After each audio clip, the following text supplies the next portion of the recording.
Assalamualaikum warahmatullahi wabarakatuh. Halo teman-teman, salam sejahtera bagi kita semua. Sebelumnya, terima kasih telah mengklik video ini. Semoga videonya bermanfaat bagi kita semua. Perkenalkan, nama saya Sophia Salsabila dari Prodi Bimbingan dan Konseling semester 2, Fakultas Keguruan dan Ilmu Pendidikan di Universitas Bengkulu. Baiklah, di video ini saya akan menjelaskan sebuah materi kenakalan remaja yang masih marak terjadi, yaitu tawuran antar pelajar. Teman-teman semuanya, sebelum kita membahas tawuran antar pelajar lebih dalam, kita harus mengetahui terlebih dahulu apa itu pengertian tawuran. Pengertian tawuran yaitu dapat diartikan sebagai bentuk perilaku menyimpang yang berupa perkelahian, pertentangan, pengeroyokan, dan penganiayaan yang dilakukan oleh remaja yang masih duduk di bangku sekolah.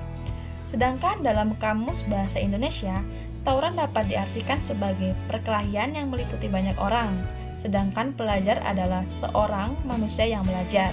Sehingga pengertian tawuran pelajar adalah perkelahian yang dilakukan oleh sekelompok orang, yang mana perkelahian tersebut dilakukan oleh orang yang sedang belajar. Setelah teman-teman mengetahui pengertian dari apa itu tawuran, selanjutnya kita akan membahas faktor terjadinya tawuran.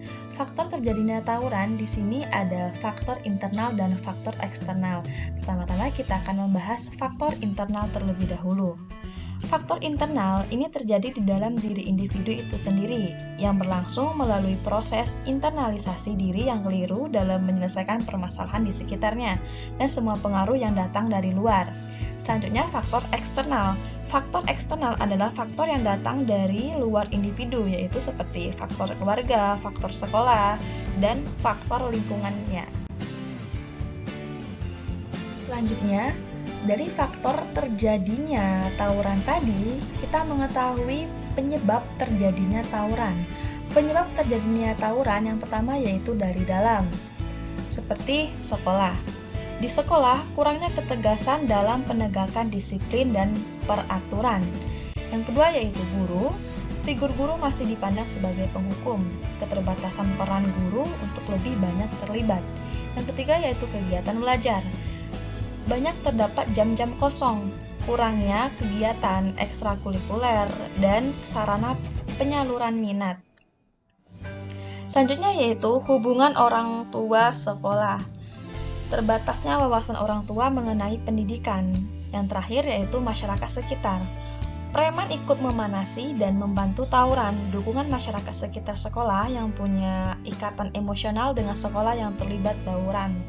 Karena itulah penyebab tawuran terjadi dari dalam. Penyebab terjadinya tawuran yang kedua yaitu dari luar. Yang pertama seperti timbulnya dendam. Biasanya hal ini terjadi karena ada pengalaman atau trauma pada masa lalu, pernah merasa disakiti oleh orang sekitar sehingga menyimpan hal itu menjadi dendam dan berakhir pada perilaku paranoid. Paranoid adalah masalah yang terjadi pada kesehatan mental. Selanjutnya yaitu adanya adu domba. Adu domba yaitu menyebar fitnah antara sesama atau seseorang dengan orang lain dengan tujuan agar saling bermusuhan dan tidak suka. Selanjutnya permusuhan. Permusuhan itu timbul akibat adanya permasalahan yang tidak terselesaikan, karena itulah memicu terjadinya tawuran tersebut.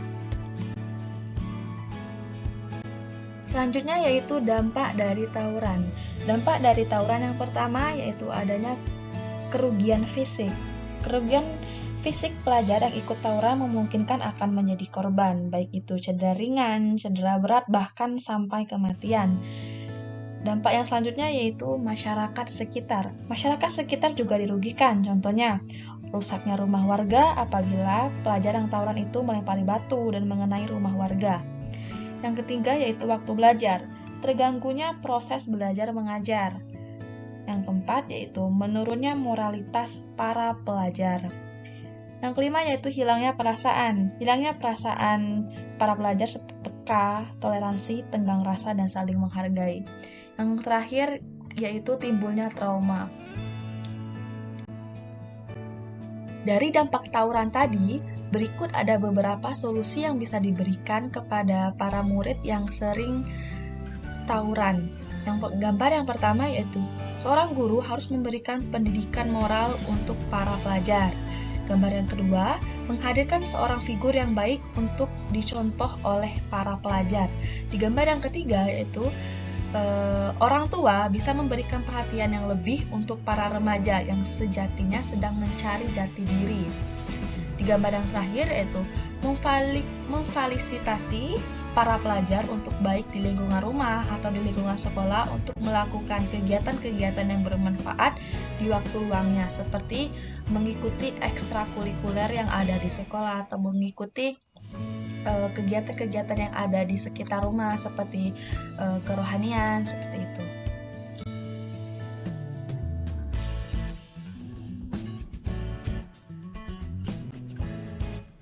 Baiklah teman-teman, karena sudah di penghujung materi, saya akan menyampaikan kesimpulan dari tawuran antar pelajar. Kesimpulannya, mencegah tawuran lebih baik daripada mengatasi tawuran.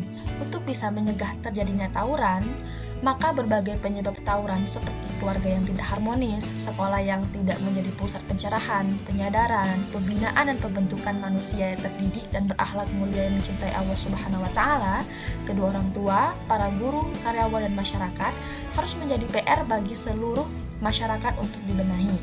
Selain itu, faktor lingkungan yang mempengaruhi terjadinya tawuran harus mendapatkan perhatian dengan memandu dan mengarahkan para pelajar dan generasi muda serta setiap orang supaya tidak bergaul dengan orang yang tidak baik dan rusak akhlaknya. Pengawasan kepada mereka diperlukan dalam rangka melindungi mereka agar tidak terkontaminasi dengan berbagai perilaku dan akhlak yang bejat.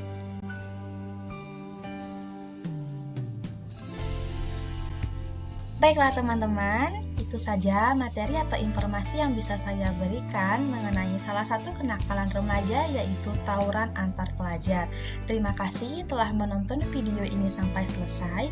Semoga bisa bermanfaat untuk kita semua. Saya akhiri.